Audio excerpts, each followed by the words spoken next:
All right, McGucket, are you ready to see your memories? To find out who you really are? I'm not so sure. What if I don't like what I see? We've come all this way. Go on.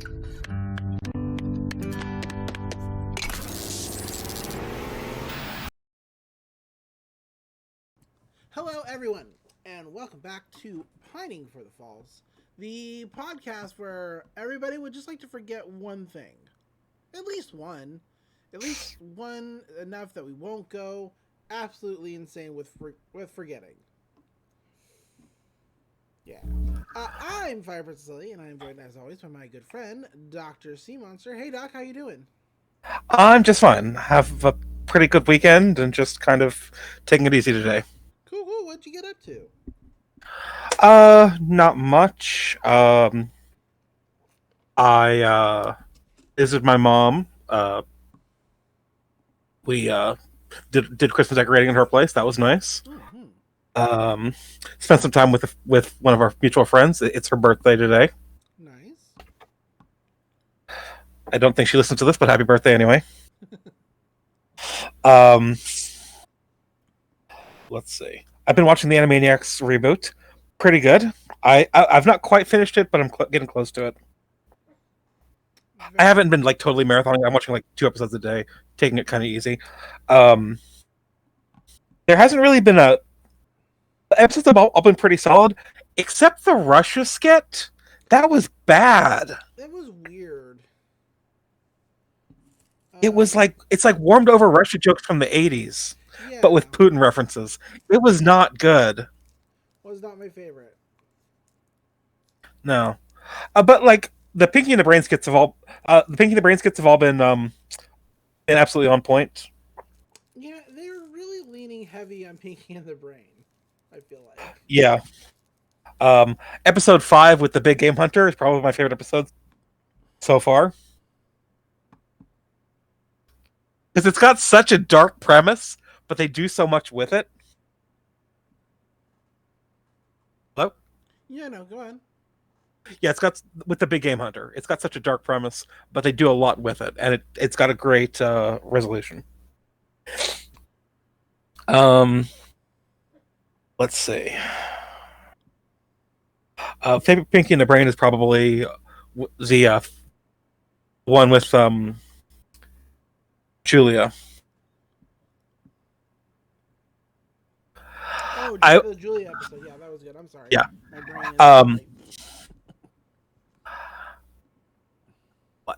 I'm glad they didn't try to bring back Snowball from the original series because I don't think you could never replace Roddy McDowell. Right.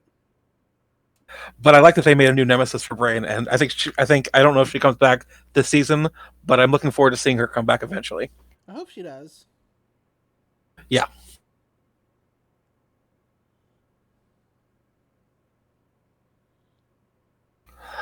Let's see.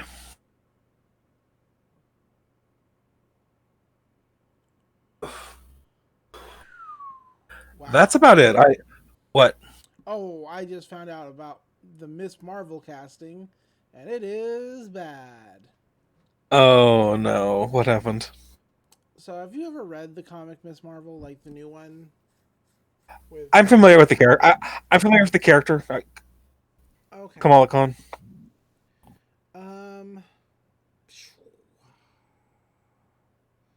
They have okay. So I'm sure some people listening to this will be like, well, you know, they're just picking like the best person to play the roles or whatever. Yasmin, Kamala's like best friend, who is, you know, Turkish hijabi, is being played by a white girl. So like it's bad. That's not good. And the character the guy who's supposed to play her male best friend apparently has a lot of sexual or assault allegations against him. He's a predator, and he's gonna. It's not. This is bad. This is bad. Really?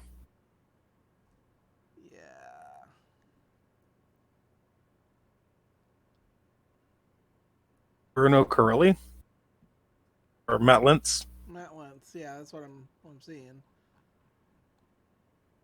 Or I don't know. Okay, well, that's sorry. I don't have a lot to go on that because I just saw it, so I can't speak to it very, very. Yeah. I can't speak well to it because I only just found out about it, and it's not so far not looking good.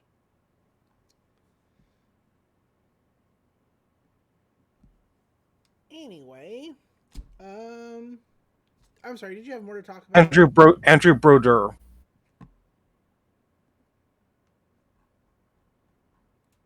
Who? Andrew Broder. Andrew Broder has multiple Title IX allegations filed against him. Huh. That's not good. Yeah.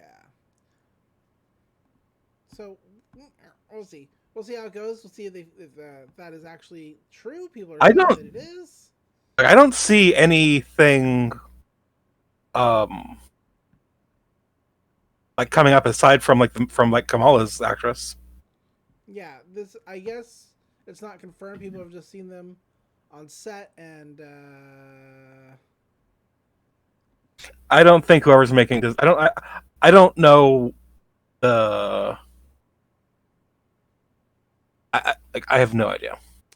This is just apparently the rumors going around. So hopefully that's true. Yeah. Okay. So anyway, did you have more to go on about? I just sort of like read that and my brain went. Nope. I'm taking a break. I'm kind of taking my writing projects a little bit easier this month to work on some long-term things I wanted to work on. So that's going good. On Friday, I'm seeing a neurosurgeon about getting a brain tumor removed. Ooh. Well, I hope that goes Yes. well. Yes, certainly. So there's that.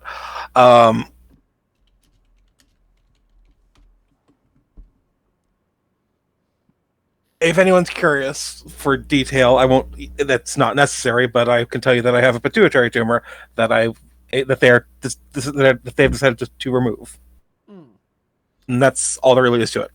How about you? What have you been up to lately? Oh, just keep it on. Gotten to the latest shonen for this season, which is Jujutsu Kaisen. Yeah, I think I pronounced that right. Pretty good. I think I talked about it a little bit last time. I actually read through every chapter that's available for the manga because I wanted to find out what happens.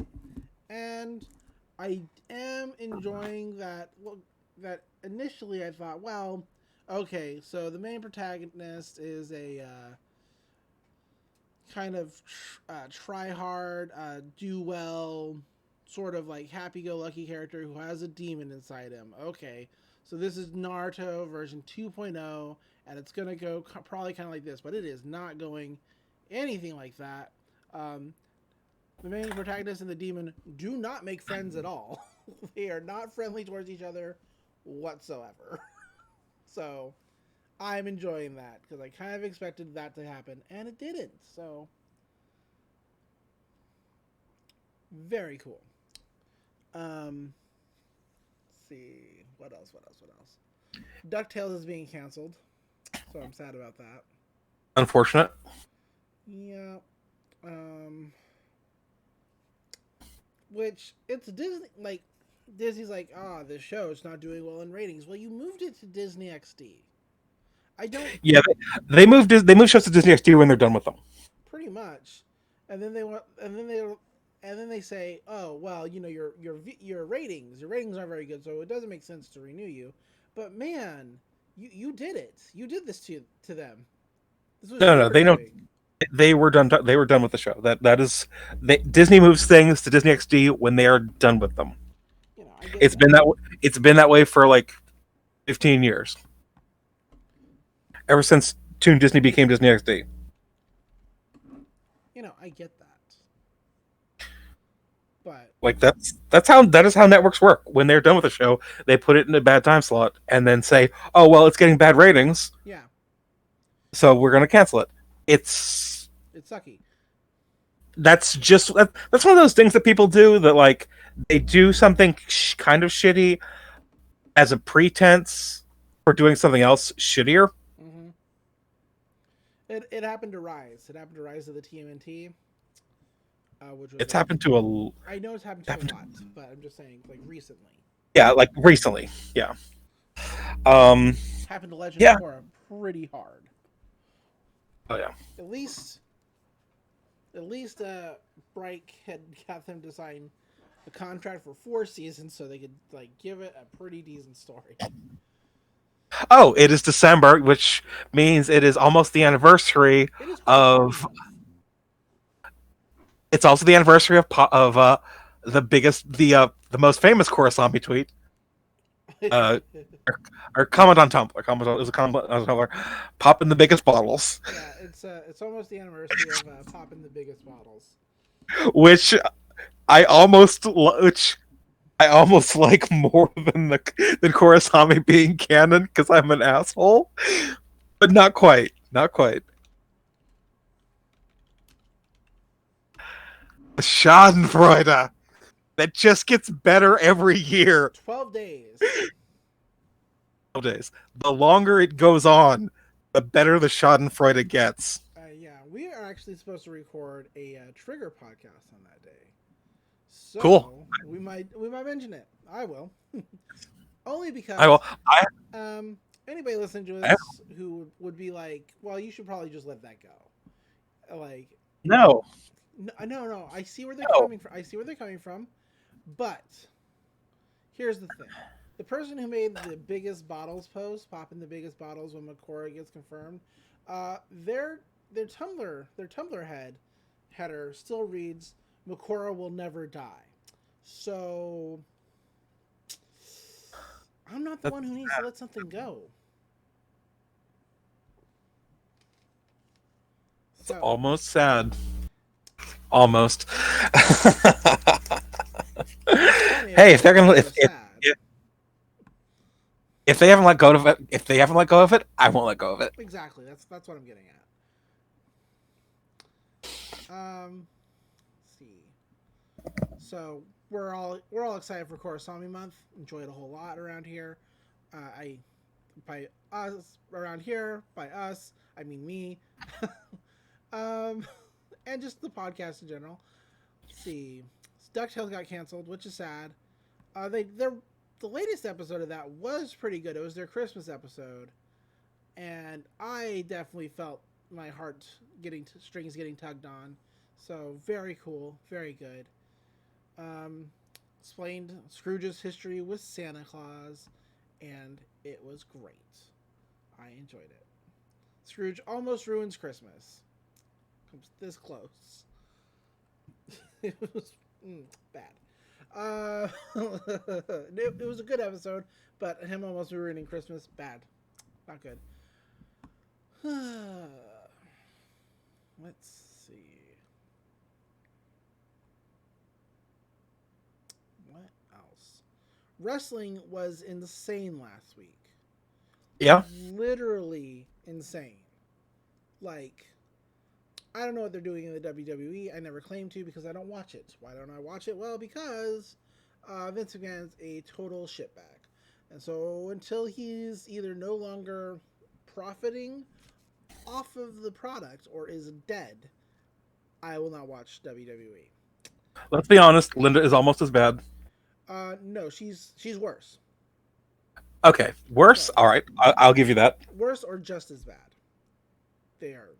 There's no almost as bad. She's either on par or worse.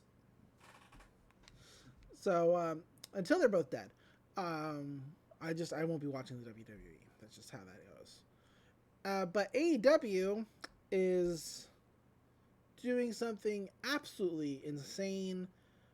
Like, so last week was the big. Last week was the big match between Kenny Omega and Jon Moxley for the AEW title. which everybody was super pumped for because it was a little over a year since they had faced each other in a very brutal hardcore match at a pay-per-view.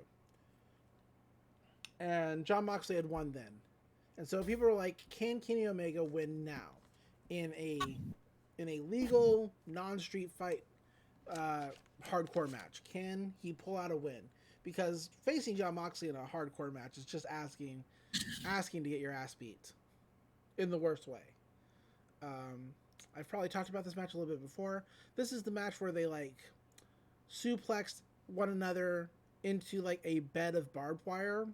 Like it was set up on like trampoline style. It was, and most of that barbed wire was gimmicked. So did not hurt anybody. Some of it was not, because you have to have, a little realism when you're doing a hardcore fight. Yeah. The way that match ended is Jon Moxley, after Kenny Omega missed a Phoenix Splash, which is quite the move, Jon Moxley cut away the mat and exposed the hardwood and gave him a elevated super DDT from the top rope onto the hardwood. Which, I mean, they totally fell in a way that wasn't going to kill either of them, but it could have. And so it was very brutal. Anyway, this latest match was about 30 minutes long, and they went for it. It was not a hardcore match, even though they kind of brawled a little on the outside and whatever. At one point, Jon Moxley set up 2 chairs in the ring, put Kenny in one, sat in the other, and they just started slapping each other, like punching each other. Yeah. Kenny Omega's face was swollen at the end of this match, so some of those shots were real stiff. But the way the match ended, Don Callis, who is a executive vice president for Impact Wrestling, a completely different company, was on commentary, and he had been on commentary for a previous Kenny Omega match, and he was just on commentary because he's very good friends with Kenny Omega. Fine, that's actually just a known thing. Everybody knows that Kenny and Don are friends, so you don't really think too much of it, of course. Sure. So Kenny Omega is losing the match. He gets an underhook DDT, which is John's finisher. It's called the Paradigm Shift, or in Japan it's called the Death Rider. They can't really call that on American TV. Anyway, so he does it into heaters that they have next to the ring because they're in an outdoor arena. So everybody's like, oh my god, because they think Kenny is like actually legitimately hurt, or at least the story thinks he's actually legitimately hurt. It's part of the bit. Yeah, He could have been really hurt, but anyway, that's not the point. So everybody is going to check on Kenny. Don Callis gets up from the announce desk to go to the ring to check on his friend Kenny. Moxley has had enough of like waiting for him to like clear him to get back in the ring, and just picks Kenny up and throws him in the ring. And Don Callis is on the apron yelling at Jon Moxley with a microphone in his hand, and Jon Moxley just decks out Callis. Boom. Out. The referee goes to check on Callis, but as Callis is going down, he rolls the microphone to Kenny Omega. Kenny Omega grabs the mic, stands up, beans John in the head, and then hits him with 4 V-triggers, which is like a running knee strike to the head. He does it 4 different times, 4 different positions, and then hits him with his own finisher, which is the most protected finisher in all of wrestling. Nobody has ever kicked out of the One-Winged Angel in the entire history that he's been a big star. Nobody's ever kicked out of it. It's one of the most protected finishers in all of sports entertainment. And so he hits John with it, gets the 3 count, gets the belt. Don Callis comes in to raise Kenny Omega's head because you're like, oh yeah, they're friends. But then they start running to the back, both of them. And they're running through the back, and everybody's like, what the fuck is going on? Why are Don and Kenny like running like they're leaving the scene of a crime? This is insane. And quote unquote Alex Marvez catches up with them. The catching up is what's actually in quotation marks over here, because it's obvious that he was waiting for them to come on through, because Nothing against Alex Marvez. He's just not. He does not look like he's in the best shape of his life. Sure, I get you. And he's like, "What is going on here? Where are you guys going?" And Don says, because they run to a car, and Don's like, "Get in the car, kitty, because we're gonna explain this on Tuesday." And Alex Marvez is like, "Wait a minute, but Dynamite is on Wednesdays." He's like, "Yeah, but Impact Wrestling's on Tuesday, and that's where we're gonna talk about it." So I'm too young, personally, to remember wrestling territories. You know what I mean? There used to be territories, and people and different territories used to work with each other. This is kind of how that feels. This is two different companies, and now it is confirmed that they have some kind of working relationship.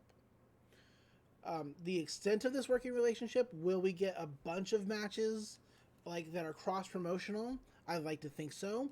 We might not, but I would like to think we will. Especially since the EVPs, like the Young Bucks, are like fantasy booking themselves against tag teams in the Impact Tag Division. And when you're the EVPs, that's almost like saying, like, yeah, we're definitely going to have these matches. It's pretty close to almost saying that. So we'll see what happens in 2021 because Impact has already done all their filming for the year. Yeah. So I'm excited.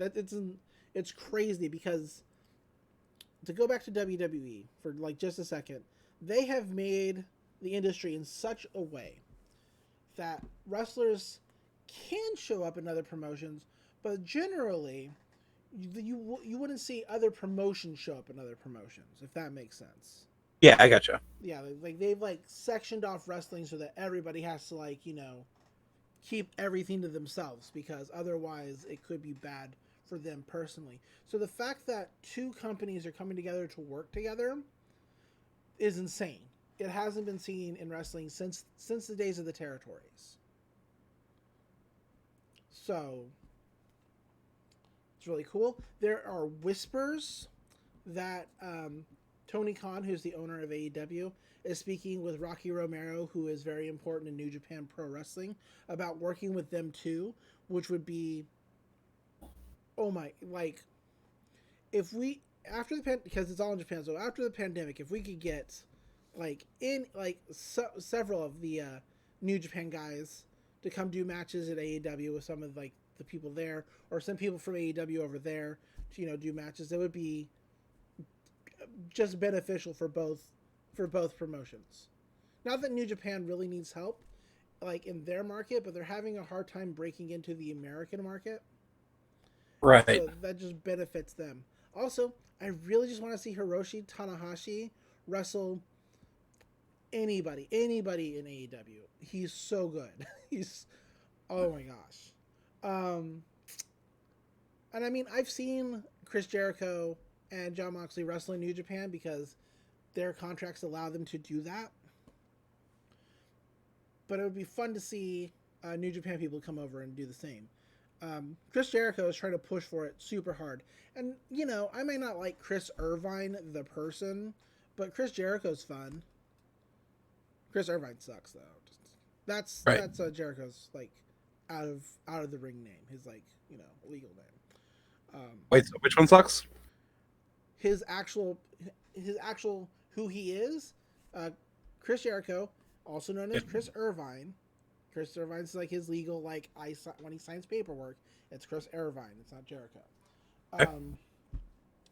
It was just before the election happened, it was revealed that he donated like $2,000-$3,000 to the Trump campaign. So he sucks as like a person.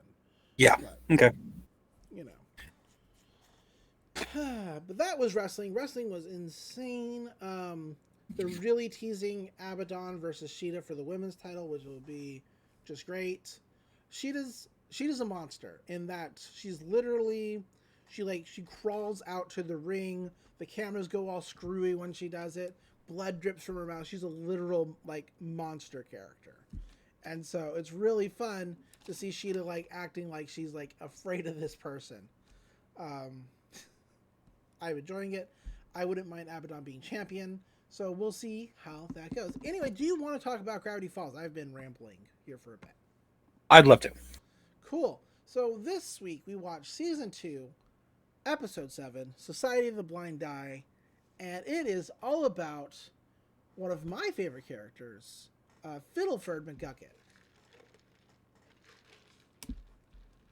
And if you haven't watched Gravity Falls, which you probably should if you're listening to this podcast, but you might think like, oh, an episode about McGucket? That guy is such a joke character. That would be super annoying. I mean, I know that they'll do it well because it's Gravity Falls and they always manage to like do episodes even with like clown characters particularly good, but I don't know that I want to see a whole episode about McGucket.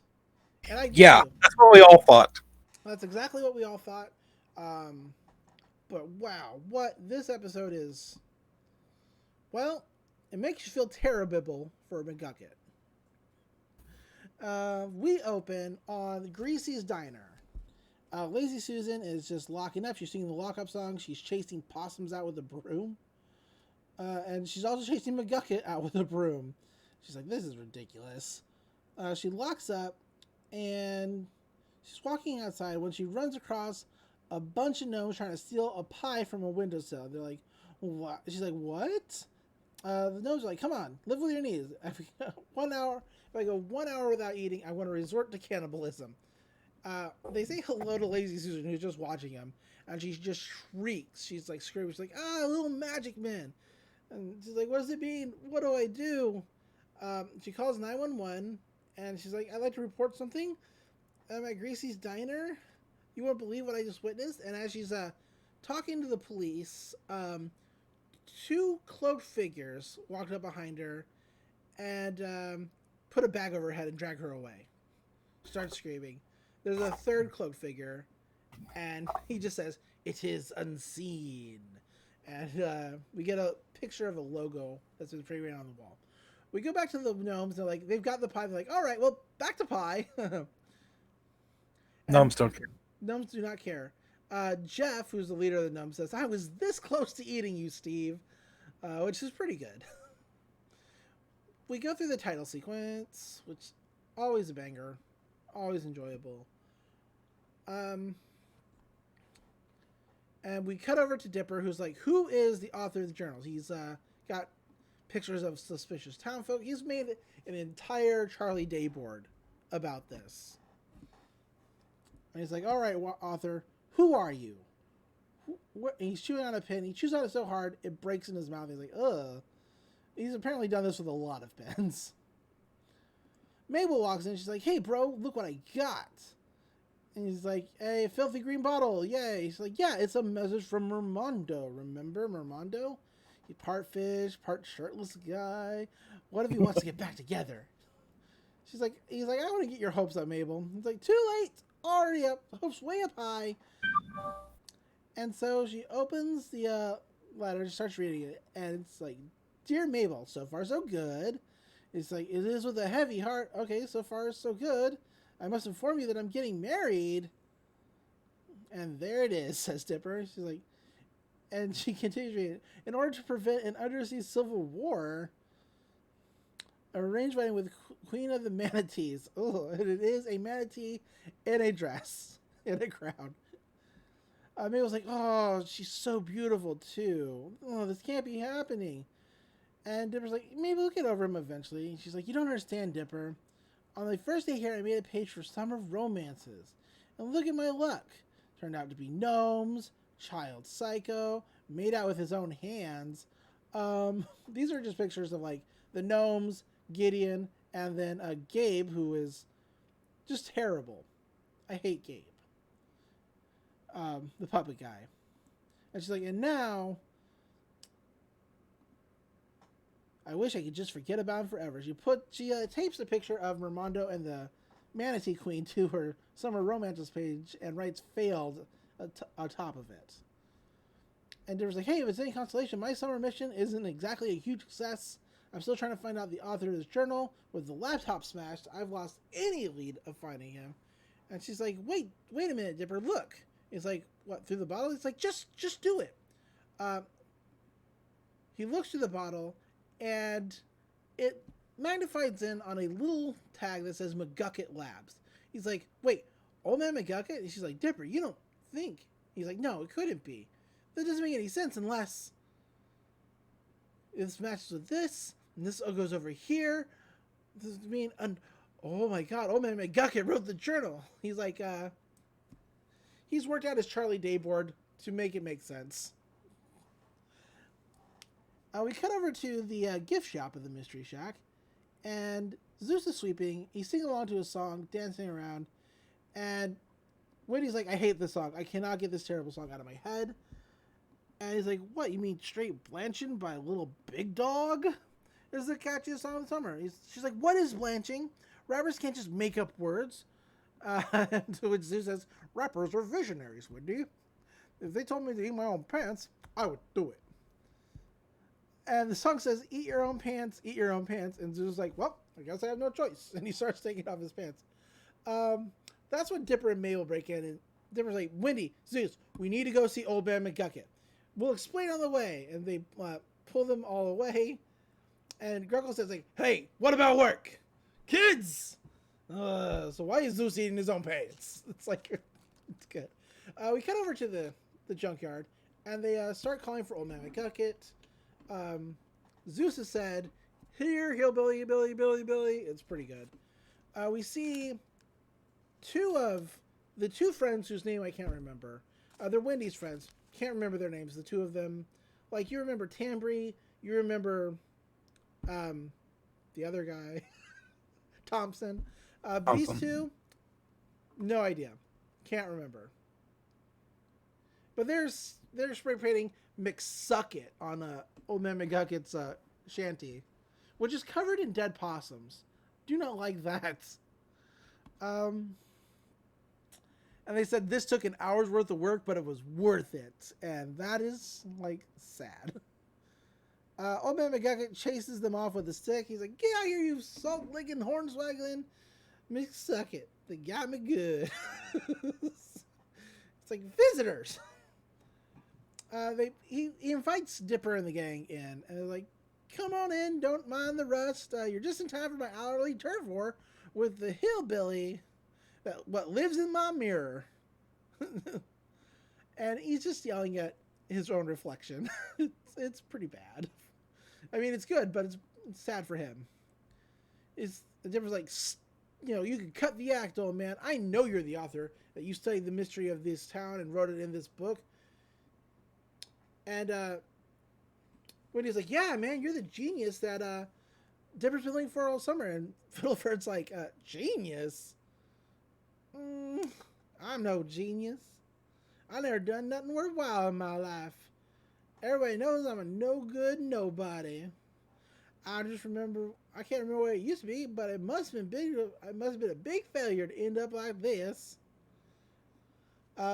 He's looking at a newspaper clipping that says, local coot continues downward slide, seen eating a raccoon. But they're like, but the laptop has your name on it. And what about this book? Are you sure you didn't write it? Like, look closely. He's like, I told you, I can recall. Everything's just a blur before 1982. Everything's just hazy. But we get to the logo that was spray painted on the side of the grease pit. And it's a page that says, the blind eye. What does it mean? Can't be unseen. And this jogs Fiddleford's memory. He's like, the blind eye. Robes, the mend, my mind. They did something. And there's like, who did? He's like, I don't recall. And Mabel's like, oh, this sucks for you. No wonder your mind's all... You've been through something super intense. And Dipper's like, well, what if he learned something that he wasn't supposed to know, and then somebody or someone messed with his mind? We've got to get to the bottom of this. Wendy says, think, dude, what's the earliest thing you can remember? He's like, I guess, I think it's this. And it's a newspaper clipping that says, disoriented man found at a museum. Sent packing. And like, the history museum. That's where we're going. So they all get into Zeus's truck and drive off to the history museum. And once again, Zeus is listening to that Blanching song. And Wendy's like, ugh, Zeus, stop it with this song. This song sucks. She like takes out his CD and throws it out the window. And she's like, oh, I'll buy you a new one. I'm sorry. pretty good. We get to inside the Mystery Museum. They've broken in, and they're like, hey, anybody here? Okay, everybody, keep your eyes peeled.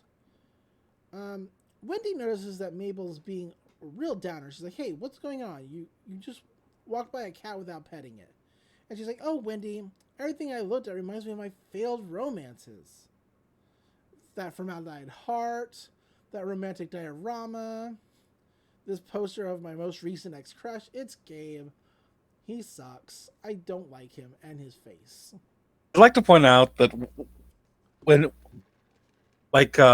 he says a cat, it's like a taxidermied puma. It is a taxidermy puma. And the less said about the romantic diorama, the better. Yeah.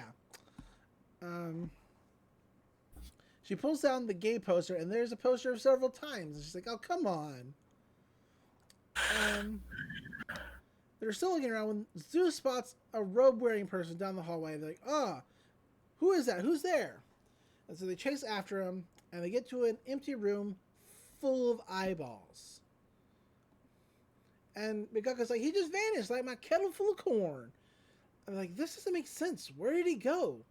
And so they're looking around at all these eyes, and McGucket's like, these eyeballs, it's like they're all watching me. And Dimmer's like, yeah, they are. Wait, move aside for a second.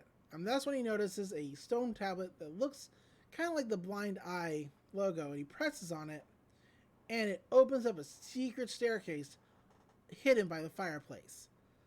He's like, all right, jackpot, a secret passageway. And McGucket's like, yeah, we're gonna have to be real stealthy. I'll ham-bone a message if there's trouble. And he starts ham-boning. He ham-bones out, coyotes are coming for our sweetbreads. If you've ever watched the regular show, you'll know that ham-boning may one day save your life. But Dimmer's like, I have no idea what that means. So there's voice chanting as they walk down the stairs, and they look through a curtain, and there are 6 men in row, or 6 people in rows, I should say, and they're all like, who is the subject of our meeting? And they bring out Lazy Susan, like, this woman. And they're like, what is it? What have you seen? And they're like, speak. She's like, well, I leaving the diner, and I saw these little bearded doodads. And I was like, what? He's like, they're there. You won't be like, what? For much longer.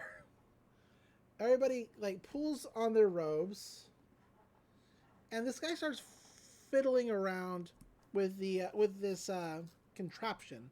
And he spells The out gun-looking thingy. this little gun-looking thing. And he spells out little men as Lazy Susan's like, that looks like a hairdryer. Are you guys barbers?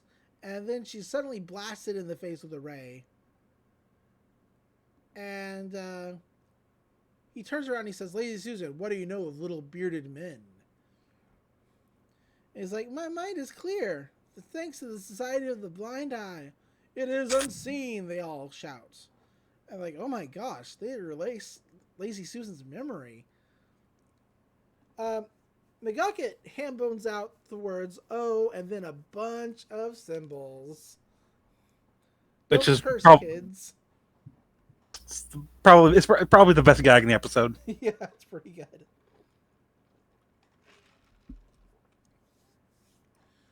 They're releasing Lazy Susan, and Dipper's like, you see that guy? They just wiped Lazy Susan's memory. And Zeus says, they should have wiped off that awful mascara. And both Wendy and Mabel are like, I think she looks beautiful. What the hell is wrong with you? She's doing the best she can, Zeus. He's like, whoa, touch the nerve.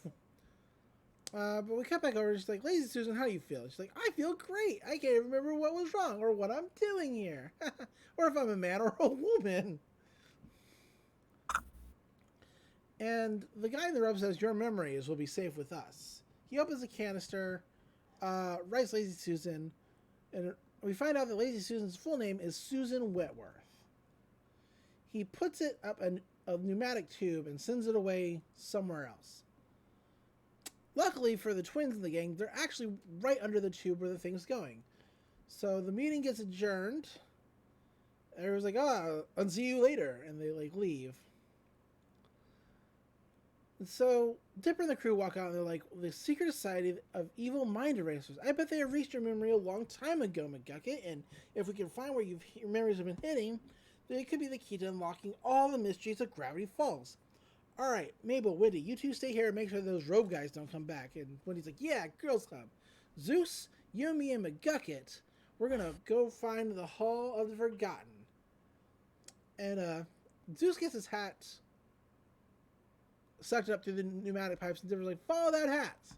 They honestly could have just followed the pipes themselves, but hey. They're following along, and when they see shadows of robed figures, like, oh no, what do we do? What are we gonna do? And they start running away, and they hide in a pioneer wagon diorama. Zeus as the Old Town Ma, Dipper as a baby, and McGucket as McGucket. But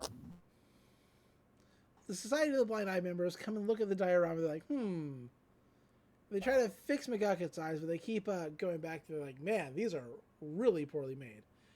Like, yeah, I thought I could have heard something. Probably just a janitor kissing that wax settler woman again. Ugh. Would remind me to erase that from my memory. Luckily for Dipper, McGucket, and Zeus, as the Blind Society guys walk away, his hat goes flying across just above them, and they go chasing after it again. Dipper... It's just a chase scene, really. They go down like a fire, like the tube, that's kind of like a fireman's pole, and they open a big door, revealing a bunch of just canisters, tons of canisters of like people's memories. McGucket says, "Honey, folk and salt liquor skullduggery." This is like, whoa, man, you got to teach me some of them old man swear words. Those are pretty good. But I love this. I do love this. Wendy and Mabel are like just chilling, and Mabel says, "Wendy, I just don't get it. I hug a lot. I can burp the alphabet. I have scratch and sniff clothing. Why does everybody leave me?" And Wendy says, "Who cares? Boys are the worst. You should get hung up on a man." Mabel's like, "Yeah, but you know, what am I doing? Maybe I'm just doing something wrong." She's like, "Well, what's your opener?" "Pretend I'm a boy." And Wendy fixes up her hair to give herself a great handlebar mustache and mutton chops. It's really good. But she's like, "Pretend I'm a boy." Testosterone. And then she spits. Mabel jumps up and says, "Howdy, I'm Mabel. I'm 12 and I own a pig. Want to get married?" Wendy laughs. She says, "Honestly, that was perfect. You should just forget about guys." And Mabel says, "That's it, Wendy. Forget about guys." And Mabel jumps up into the chair. She's like, "I just need to type in summer romances in this thing, and I won't feel bad about them anymore." Wendy says, whoa, hold up, Mabel. We don't even know what that thing does. You could accidentally erase, like, learning to read or breathe or one of those terrible summer songs," says Mabel. And Wendy's like, We cut back over to Dipper, McGucket, and Zeus, and they're just pulling through tubes, and they're like, oh my god, so many people's memories must have been erased. Just looking at some of these, we see Pacifica's memories, Mrs. Gleeful's memories, but Dipper has, well, look at this, Robbie V's memories. And they go to a player to play the memories, and it's Robbie. He's like, "Yes, Robbie, what is it that you've seen?"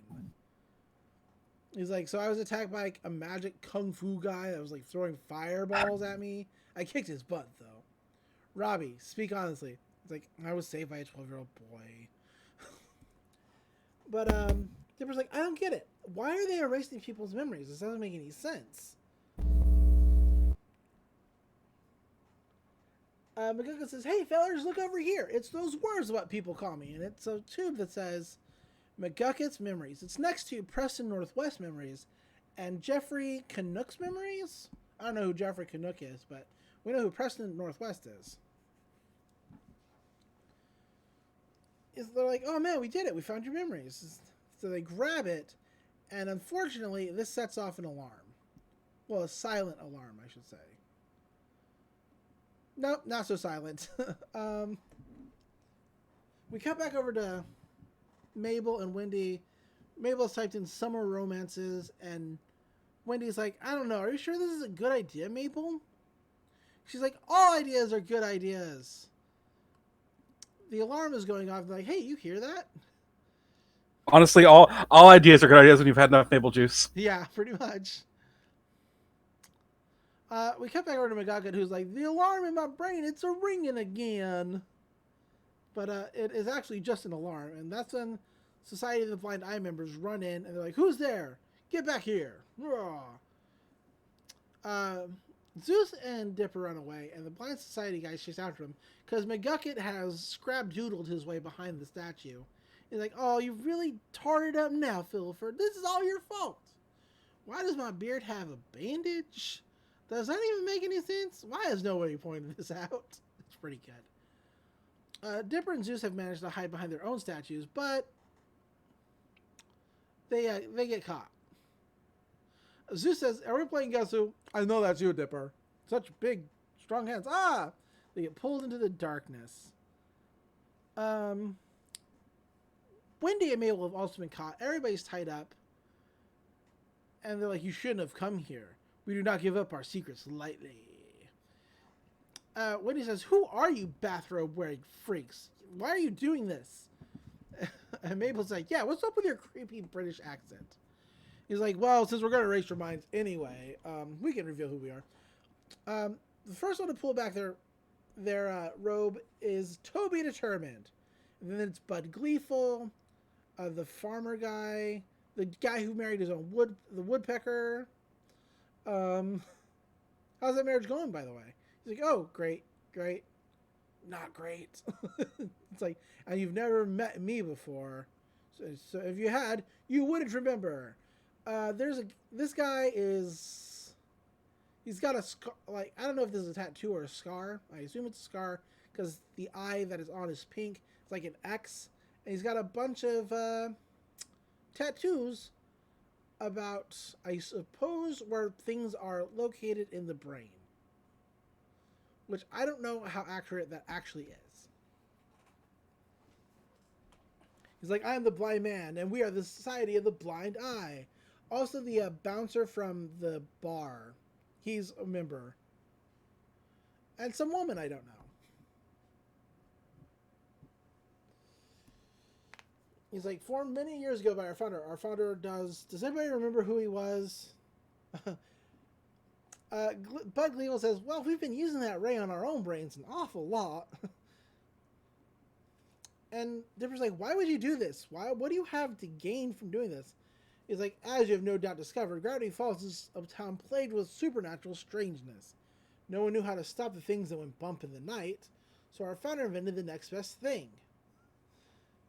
A way for us to forget. We took it upon ourselves to help the troubled townsfolk by erasing the memories of strange things that they've seen. Now the people of Gravity Falls go about their lives ignorant and happy, and we get like all these like flashback clips of people who have had their minds erased, and they're functioning but barely. Yeah, I think there's some light. Let's see. Let me see a good quote here. Is there any chance the procedure could cause brain damage? Technically speaking, the procedure is brain damage. Yeah. So I forget exactly what that's from. I'm not sure. Good quote though. It is a good line. Quote. He says, and as a bonus, we get to help ourselves forget things that trouble us. Everyone has something they'd rather forget. In fact, your own sister was about to use that ray on herself. Isn't that right? She's like, Mabel, seriously? She's like, maybe.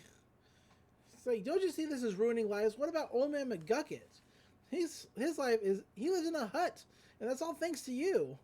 doesn't that make you feel bad? He's like, maybe a little. And then he zaps himself. He's like, but not anymore. So he takes the gun, he spells out summer, and he's like, but you won't be telling anybody what you learned.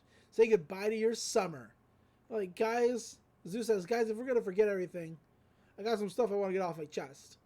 Mabel, for half the summer, I thought your name was Maple. Like the syrup. No one corrected me. Mabel says, I only love some of my stuffed animals. And the guilt is killing me. Dipper says, sometimes I use big words and I don't know what they actually mean. I'm serious, I'm supposed to be the smart guy. And if I'm not the smart guy, who am I? Wendy says, okay, I'm actually not laid back. I'm like stressed 24/7. Have you met my family? And they're all just talking at once, admitting things. The Society of the Blind Eye guys all pull up their hoodies. And that's when McGucket saves the day with one of those panning tins for gold and hits the gun out of the guy's hands, uses a pitch axe to cut the ropes. He's like, I raided the mine display for weapons. Now fight like a hillbilly. And when he pulls out a banjo, Dipper gets a taxidermied raccoon. Zeus pulls up a display of dysentery, the plague of the West. And they're like, they know too much. Don't let them escape. And that's when they start fighting. Like, and it's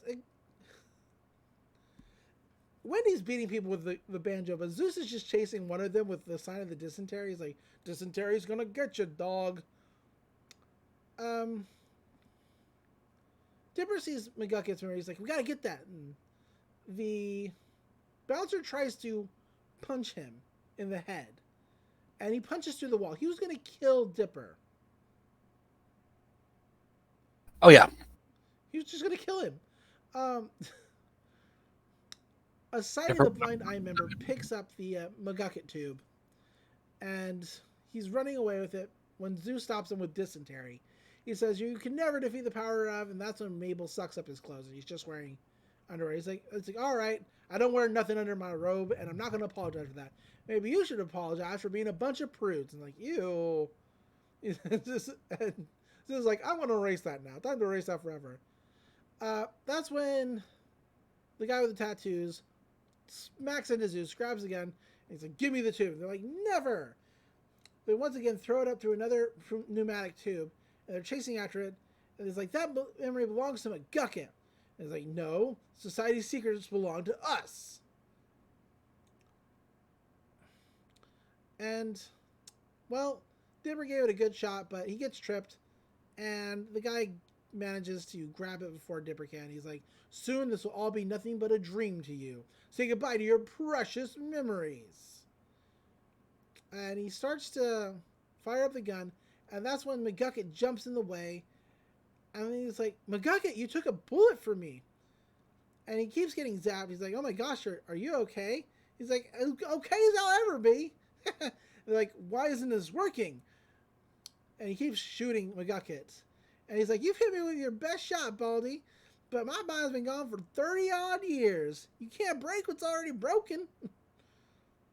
And McGucket like just smacks the gun out of his hand.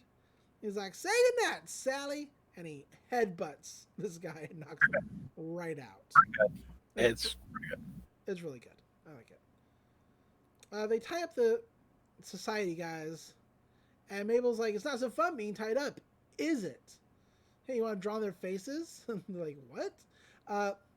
Mabel scratches knowledge off this guy's head with the Sharpie and writes butts instead. He's like, that's not funny. They're like, yeah, it's pretty funny. It's like objectively funny. And they're like, we'll have our revenge. We'll never forget what you've done. And that's when they type in Society of the Blind Eye into the gun and shoot these guys, like say cheese, and zap. They all forget about the Society of the Blind Eye.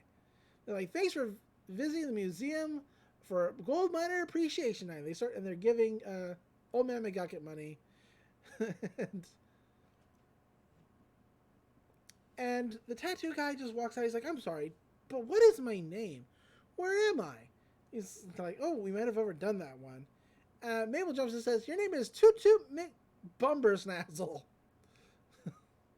You're a traveling banjo minstrel with a song in your heart and funny tattoos on your head. He's like, yes, I am Toot Toot McBumbersnazzle. Cheers. He walks away, picking on the banjo. We cut back over to the machine to watch the memories. Like, all right, McGucket, are you ready to see your memories and find out who you really are? He's like, I'm not so sure. What if I don't like what I see? And they're like, well, we come all this way. Go on. And McGucket walks up and he puts his memories in the machine. And what happens next is really sad. Oh, yeah. Like, welcome to making McGucket the most sympathetic character in the entire show. So it starts playing, and the first thing that pops up is day one. My name is Philford Hadron McGucket. I wish I had seen what I have seen. I'm like, gasp. For the past year, I've been working as an assistant for a visiting researcher. He has been cataloging his findings about Gravity Falls in a series of journal. I helped him build a machine which he believed had the potential to solve all of mankind's problems, but something went wrong. I decided to quit the project, but I lie awake at night, haunted by the thought of what I've done. So I believe I have invented a machine that can permanently erase those memories from one's mind. Test subject number 1, Fiddleford. And he shoots himself in the machine. He's like, it worked. I can't recall a thing. And we're just getting like different days of him going through after having erased his mind. Day 22, he says, I call it the Society of the Blind Eye. We will help those who want to forget by erasing their bad memories. And it just gets progressively worse in the background, and he gets more shambly as days go on. Day 74, he erases memories about gnomes. He just keeps erasing his memory over and over again. And he's just, you can just see his mental state getting worse and worse. Getting worse and worse, exactly. He starts forgetting words. And he's like, I wonder if there are any negative side effects. And then a new memory pops up, like, I saw something in the leg, something big. And, yeah, it just gets worse. Until we get to day question marks, and it's just him speaking manic gibberish and not making any sense. And they're like, and that's how it ends. Or not the episode, just his memories. They're like, oh man, McGucket, I'm so sorry. He's like, oh, don't be. You can't tell me to get my memories back, just like you said. But did you really want those memories back? He's like, after all these years, I finally know who I am. Maybe I messed up in the past, but now that I know what's happened, I can put myself back together again. And he hand bones out, thanks for opening up my eyes. And they're like, we still don't know what that means. So wait, if you weren't the author, but you worked for him, do you remember who he was? He's like, it's beginning to come back to me, but I need more time. Heck, reading glasses. I got some remembering to do. This is when Wendy pulls out the gun. She's like, hey, do you still want to forget all your summer romances, Mabel? And Mabel's like, she looks at McGucket, and she's like, no, I do not want that. She's like, nobody likes having bad memories, but maybe it's better to remember the bad things and learn from them than to go all denial crazy trying to forget. And Wendy's like, that's really mature, Mabel. She's like, yep, Miss Mature, that's me. Hey, you want me to help me vandalize this picture of Greg, my jerky ex-crush? And they all start drawing on it. It's pretty good. Including I Kiss Puppets. I Kiss Puppets. They make him the master of jerks instead of puppets. And they all leave the museum. And Wendy's like, hey, you know what? I got that stupid song out of my head. And they hop in the truck, and Zeus is immediately playing that song. She's like, oh, come on. The ending sequence is McGucket going through the journal and going, this all looks so familiar. And then we go over to Stan, who is fueling up the machine. It's like, every day it's getting stronger. And that's when several objects get pulled in there. He's like, haha, yes. He's like, I don't care if it's dangerous. I don't care how long this takes. I want to pull this off, and nobody's getting in my way. And that's how this all ends. So, yeah, we're leading up to the biggest mystery of Gravity Falls, and it being answered. It's a real humdinger. Let me just tell you that. So great episode. So let's see. Trivia. Tons of callbacks to previous episodes. Enough to fill an entire fandom wiki entry. yeah, Let's see. Voice cast is almost all regulars returning, voicing recurring characters. But we do have one special guest this week. Blind Ivan is voiced by Peter. Peter. I wrote this down phonetically. Peter Serafinowicz. He is a fantastic actor with a career far too long to recount here. He's been in a ton of movies and TV shows, notably several Edgar Wright movies, like Shaun of the Dead and World's End. A ton of voice acting work, including voice of Darth Maul in The Phantom Menace. But as far as live action roles, you'll most likely recognize him as Garth and Saul, one of the Nova Corps members from the first Guardians of the Galaxy movie. yeah. Out of the three ones we see, it's the one that's not John C. Reilly or Glenn Close.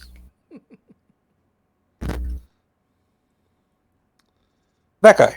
Yeah. Hello? Yeah, I'm here. It's all good. So, any other trivia? A lot of ciphers, a lot of things. Oh, there's a It- lot of ciphers. It's almost all callback. It's almost all callbacks, though. Yep.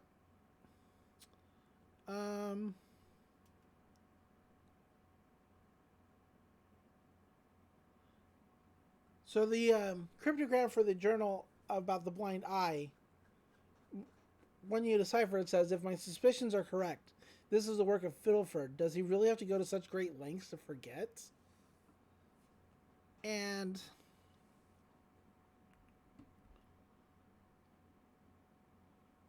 the cryptogram at the very end of the episode translates out to things that the members of the Blind Society are trying to forget.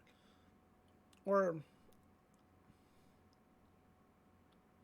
yeah, such as Gideon's tantrums, misspelled tattoos, Chandra's rejection, society's views, a fear of witches, and a life of regret.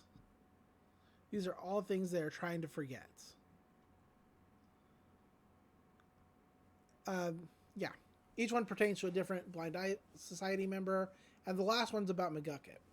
So, oh no, pretty good. This is probably one of my favorite episodes of the season, of the series, really, because it just like it. Oh, yeah, this is really a standout episode for the entire series. Not only has it got good character stuff, it's very funny in places. It plays a very important part in the myth arc. Yes. It's got a great mystery. It's got some good suspenseful moments, and it's just this is Gravity Falls at its best. This is Gravity Falls when it's doing its very best. I think this. It's not particular episode really spoke to the depths that Gravity Falls could go to when it wanted to. Yeah. All I can really say is it's not what I'd call a personal favorite, but that's more just like it doesn't speak to me on a personal level versus any kind of comment on its quality. Its quality is top notch. It is beyond reproach. This is one of the best episodes of the series. Yes, absolutely, totally agree. Next one's pretty good too, but not for the same reasons. Next one is Blendin's Game. which probably has one of my favorite lines from the entire series, where Mabel shouts that she's nobody's Gram Gram. Pretty great.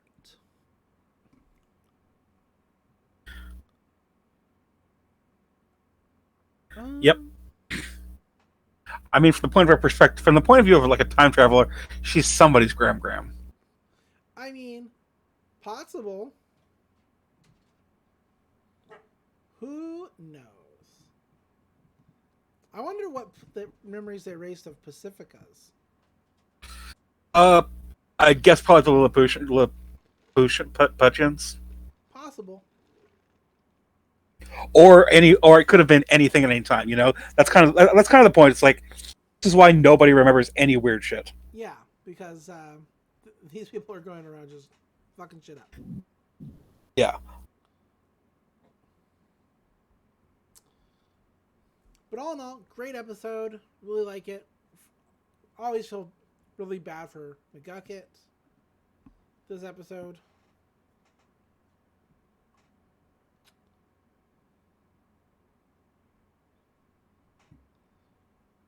And yeah, anything else to add? Nope. Just good stuff all around. Cool. So where can people find you online if they want to talk to you about stuff? I am on Twitter way too much. I'm at Dr. C Monster. That is at DRC Monster. Come and find me on Twitter, or I can retweet a acquaintance's parody music video that has apparently gone completely viral. You may or may not have seen it. It's the one it's a bunch of people who are like acting out to like a Blink 182 song. Nope. It's pretty good. It's like a basically it's like a parody of all. It's like a just general parody of all 2000s pop punk videos. I will I will show it to you later. Sounds good. You can find me, as always, on Twitter at DatFirePrincess, spelled D-A-T. You can find me on my numerous podcasts that I do. I do a bunch because I'm insane. You know, come talk to me. Listen to the episodes. Have fun. You know, whatever. I don't know. What else am I supposed to say here? Yeah, I believe that is it.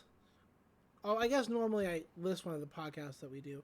Me and Doc C Monster do a weekly podcast, although we did miss this week's recording. It's fine. For Kill la Kill. Well, I mean, it's supposed to be Studio Trigger. We're almost done with Kill la Kill. It's just there's a lot going on right now. There's a lot just go on with that podcast. Just tons of stuff. We hope you listen to it. We hope you're enjoying this. If you are enjoying this, please subscribe. Please listen to our other podcasts because they're all good. They're good podcasts.